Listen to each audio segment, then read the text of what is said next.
Hello குட்டீஸ், good afternoon. எல்லாரும் சாப்பிட்டீங்களா? ஓகே குட்டீஸ், நம்ம லாஸ்ட் கிளாஸில் ஆ எப்படி எழுதுதுன்னு எழுதணும் இல்லையா? இன்னைக்கு ஆ எப்படி எழுதுது அப்படிங்கிறது எழுத போகிறோம். சரியா? இங்கே 4 நமக்கு எழுத்துக்காடுகள் கொடுத்துருக்காங்க. அதை முதல்ல பார்த்துருவோம். ஆடு. ஆடு எல்லாருக்கும் தெரியல, நம்ம வீட்டு சைடெல்லாம் இருக்குல்ல, அதுதான் ஆடு. ஆடு என்ன பண்ணும்? பில்லு மேயும்ல, பால் கொடுக்கும்ல, பார்த்துருக்கோம்ல, கருப்பா இருக்கும் இல்லையா, அதுதான் ஆடு. அடுத்தது ஆலமரம். ஆலமரம் யாரெல்லாம் பார்த்துருக்கீங்க சொல்லுங்க. எல்லாருமே ஆலமரம் பார்த்துருக்கோம். அதுல விழுதுகள் எல்லாம் பாம்பு மாதிரி தொங்கிட்டு இருக்கோம். நம்மள என்ன பண்ணிருப்போம், நம்ம வீடு பக்கத்துல இருந்துச்சு அப்படின்னா அதை பிடிச்சி விளையாடுவோம்ல, ஊஞ்சல் விளையாடுவோம்ல, அதுதான் ஆலமரம். அடுத்தது ஆந்தை. ஆந்தை அப்படின்னா என்ன சொல்லுங்க? நைட்ல தூங்காம இருக்கும்ல, நைட்டெல்லாம் கத்திக்கிட்டு இருக்கும்ல ஆந்தை. நைட்ல ஆந்தை தூங்கவே தூங்காது. அதுக்கு பேர் தான், அந்த பறவைக்கு பேர் தான் ஆந்தை அப்படின்னு சொல்லுவாங்க. அடுத்தது ஆப்பிள். நம்ம எல்லாருக்குமே ஆப்பிள் பிடிக்குமா? எல்லாருமே சாப்பிட்டு இருப்போம். அம்மா என்ன பண்ணுவாங்க, நமக்கு ஆப்பிளை கட் பண்ணி முதல்ல வாஷ் பண்ணி கட் பண்ணி எல்லாம் கொடுப்பாங்க இல்லையா? நம்ம வீட்டில் நிறைய சாப்பிடுவோம் இல்லையா? இதுதான் ஆக்கு உதாரணம் ஆடு, ஆலமரம், ஆந்தை, ஆப்பிள். ஓகே, இப்ப நீங்க சொல்லுங்க பார்க்கலாம். ஆடு.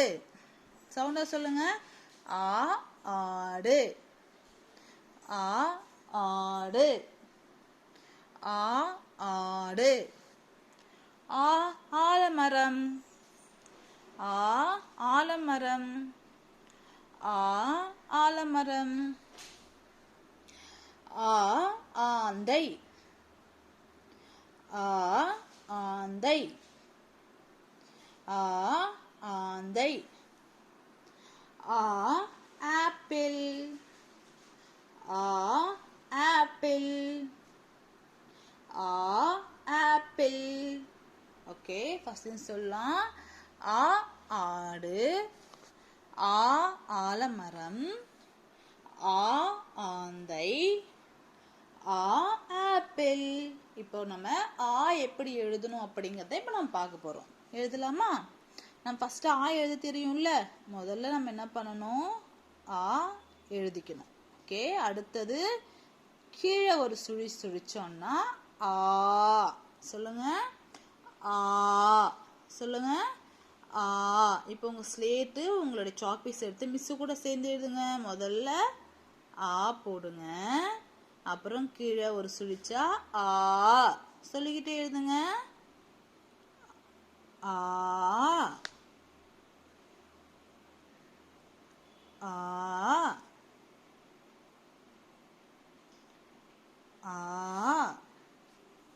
உங்க ஸ்லேட்ல எழுதுங்க, அழகா எழுதுங்க பார்க்கலாம்.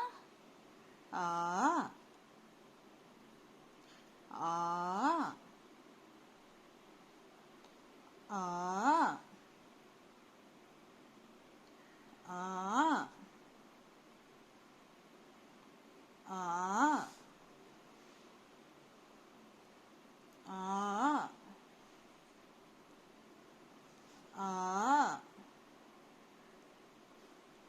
ஆ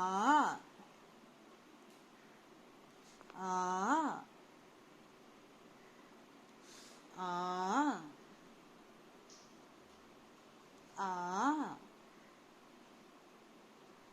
ஆ ஆ ஆ ஆ ஓகே குட்டீஸ், இப்போ நம்ம என்ன எழுதிட்டு இருக்கோம், சவுண்டா சொல்லுங்க பார்க்கலாம். Very good. அப்படிங்கிற எழுத்து தான் இப்போ நம்ம எழுதிட்டு இருக்கோம். கரெக்டா? இப்போ எழுத ஸ்டார்ட் பண்ணுங்க மிஸ்ஸோட சேர்ந்து. ஆ ஆ ஆ ஆ ஆ ஆ ஆ ஆ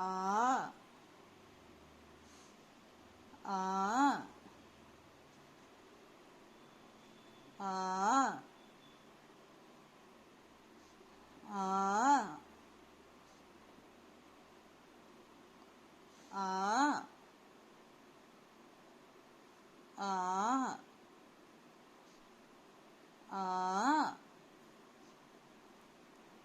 ஆ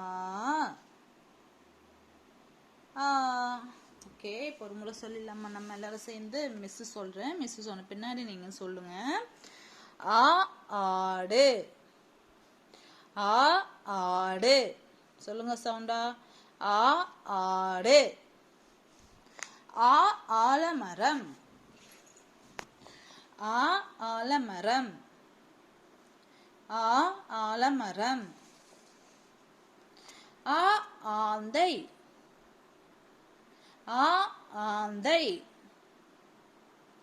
ஆ ஆந்தை. ஆ ஆப்பிள். ஆ ஆப்பிள். ஆ ஆப்பிள். ஓகே, இப்போ நீங்களே சொல்லுங்க பார்க்கலாம். சொல்லுங்க. ஆ என்னது? ஆடு. வெரி குட், சூப்பரா சொல்றீங்க. என்ன முறை சொல்லுங்க. ஆ ஆடு. Very good. அடுத்து பார்க்கலாமா? இது என்னது? சொல்லுங்க. ஆ ஆலமரம். சூப்பர், நல்லா சவுண்டா சொல்றீங்களே எல்லாரும். Very good. வெரி குட், ஆலமரம். அடுத்தது ஆ ஆந்தை. சூப்பர். ஆந்தை. சூப்பரா சொல்றீங்க, எல்லாருமே அழகா சொல்றீங்களே. இன்னொரு சொல்லலாமா? ஆந்தை. இன்னொரு முறை. ஆந்தை. Very good. ஓகே, அடுத்து இது எல்லாருக்குமே தெரியும். என்னது இது? ஆப்பிள். சொல்லுங்க. ஆப்பிள். எல்லாருக்குமே தெரியும்ல, நம்ம ஆப்பிள் பழம் எல்லாமே சாப்பிட்டுருப்போம். அதனால இது நமக்கு எப்பவுமே மறக்காதுல்ல. ஸோ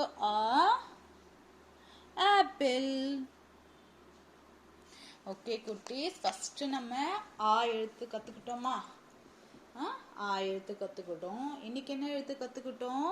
ஆ அப்படின்ற எழுத்தும் கத்துக்கிட்டோம். ஸோ இந்த 2 எழுத்துக்கு உண்டான உதாரணங்களும் நம்ம இன்னைக்கு கத்துக்கிட்டோம் இல்ல? இதை நீங்க என்ன பண்ணணும், வீட்டில் உட்காந்துட்டு அழகா எழுதி பாருங்க. ஆ ஆ ரெண்டுமே அழகா எழுதி பாருங்க.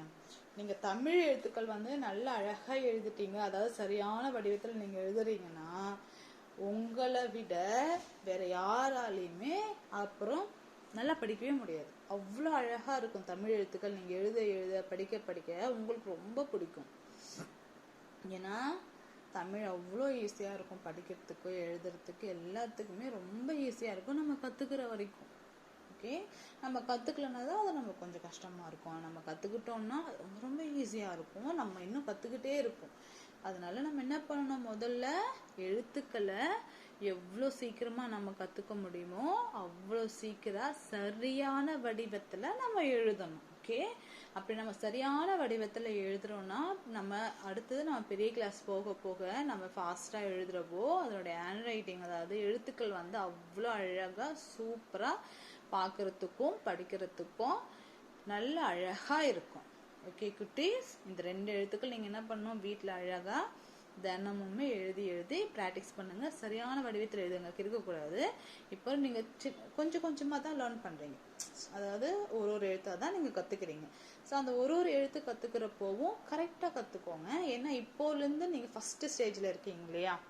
ஸோ எந்த சப்ஜெக்டாக இருந்தாலும் சரி, தமிழாக இருந்தாலும் சரி, இங்கிலீஷாக இருந்தாலும் சரி, நம்பர்ஸாக இருந்தாலும் சரி, எதுவாக இருந்தாலும் ஸ்டெப் பை ஸ்டெப்பாக நீங்கள் கற்றுக்கிறப்போ கரெக்டாக கற்றுக்கோங்க. சரியான வடிவத்தில் நம்பர்ஸும் சரியான வடிவத்தில் எழுத கற்றுக்கோங்க, இங்கிலீஷ் லெட்டர்ஸும் சரியான வடிவத்தில் எழுத கற்றுக்கோங்க, தமிழ் எழுத்துக்களையும் சரியான வடிவத்தில் எழுத நீங்கள் கற்றுக்கணும். ஓகே, இப்போதான் உங்களுக்கு எல்லாமே கற்றுக்கிற வயசு. ஸோ அதனால் நீங்கள் படிப்படியாக ஒரு விஷயத்தையும் கற்றுக்கிட்டீங்க அப்படின்னா உங்களுக்கு எல்லாமே வந்து ஈஸியாக உங்களால் பண்ண முடியும். Okay, குட்டீஸ்.